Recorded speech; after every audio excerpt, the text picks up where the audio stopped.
Hello, Steve White, Steve Arts 89. Well, we've had a little, I guess, news. Apparently, the Masters of the Universe movie has been screened, the director's cut, which basically means the first version of the film before the studios come in and say get rid of this or add this, or the tests, the screenings with fans and all that are done, and people say we don't like this, where's this, and then they make a bunch of changes and reshoots, which is fairly standard now with movies, particularly big budget movies. They usually budget reshoots. But yeah, apparently Robbie Brenner, so she's like the lady in charge of Mattel. I didn't realize Mattel was run by a woman. I guess it makes sense because of Barbie. But that was part of Barbie, was that it was ran by men. So I just assumed a man was running it at the moment, which hasn't always been the case. But so she was basically saying it's the biggest production we've seen. It's bigger than Barbie. We had 3 sound stages and 8 backlots, and the sets are massive. The aliens are amazing. There's 8 feet aliens and little monsters and everything. And they're making it sound like this is a big film and it's going to be a franchise, that they're planning for it to be more than just a one-off little cheap streaming movie, which is what it almost nearly was with Netflix.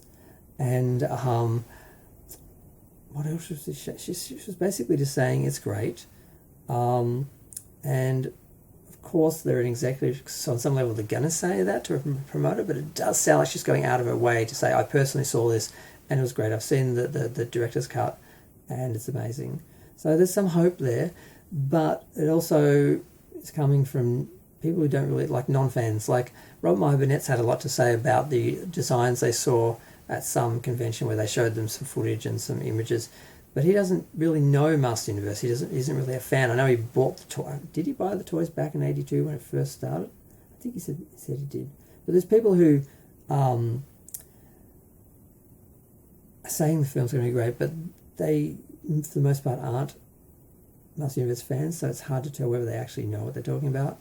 One of the issues that I had, of course, was race swapping some of the characters, because we already have Asian and black characters in Master Universe. Why not just focus on them rather than, recasting and race swapping some of the established main characters? So there are a few little things that there's no way it's going to be, just the movie adaptation of the original cartoon and original series we loved. They're not going to give us that, and they can't because they've already deviated in some ways. But the indication is that it's not all set on Earth to save money, that's part of the story, but actually is a legitimate Master Universe film. But because that's coming from people I'm not sure how biased or trustworthy they are, that may not actually be the case. We'll see eventually. But I guess I just want to comment on that and see what other people thought of the fact that the main person from Mattel is basically saying this is great.